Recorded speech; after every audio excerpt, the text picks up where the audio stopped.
আর কয়েকদিন পরেই শবে মিরাজ। প্রতিবারের মতো এবারেও শবে মিরাজ উপলক্ষে সারা রাত জেগে ইবাদত করব আর দিনে রোজা রাখব। আমরা অবশ্যই ইবাদত বন্দিগি করব, তবে তা হতে হবে কুরআন হাদিসের নির্দেশ অনুযায়ী।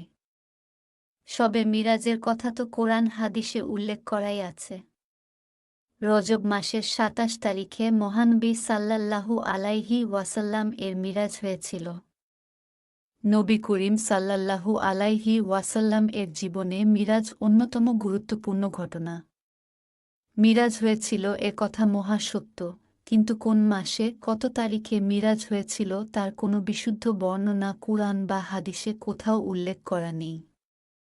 আর যে রাতের কথা নির্দিষ্ট করে বলা নেই, সেই রাতকে কেন্দ্র করে যদি কোনো ইবাদত করা হয় সেটা হবে মন গড়া আমল।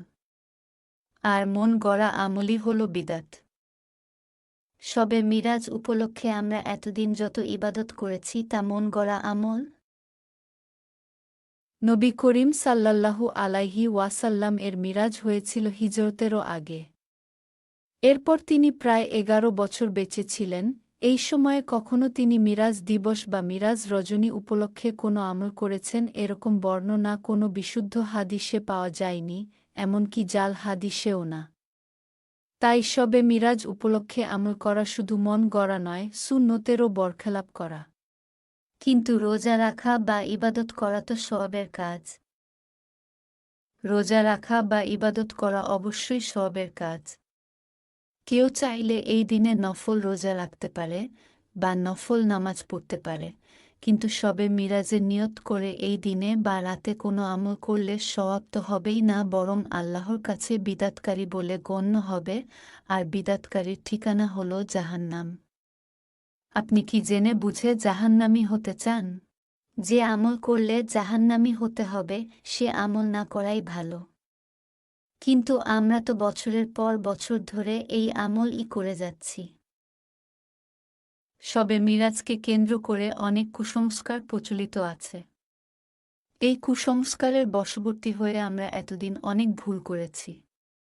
বর্তমানে কোরআন হাদিস বাংলায় অনুবাদ করা হয়েছে, আমরা চাইলে বিশুদ্ধ অনুবাদ থেকে প্রকৃত সত্যটা জেনে নিজেদের সংশোধন করতে পারি।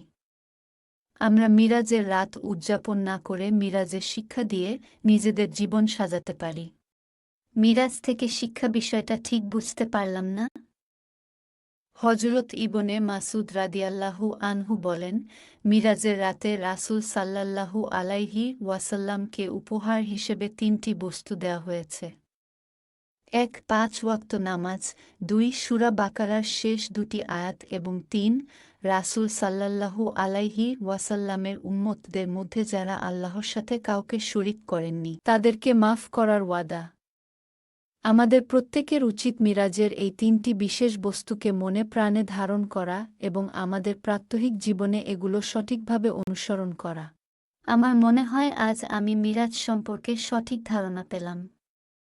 এখন থেকে শবে মিরাজ উপলক্ষে না, আমি কোনো আমল করব না, আমার পরিবারের কাউকে করতে দিব। সেই সাথে আমার আত্মীয় স্বজন বন্ধুবান্ধবকে শবে মিরাজের ভ্রান্ত ধারণা সম্পর্কে সচেতন করে তুলব ইনশাআল্লাহ। মহান আল্লাহ আমাদের সবাইকে কুরআন হাদিসের বিশুদ্ধ জ্ঞান অর্জন করে সে অনুযায়ী সঠিক আমল করার তৌফিক দান করুক। আমিন। চ্যানেলটি সাবস্ক্রাইব করে আমাদের সাথেই থাকুন।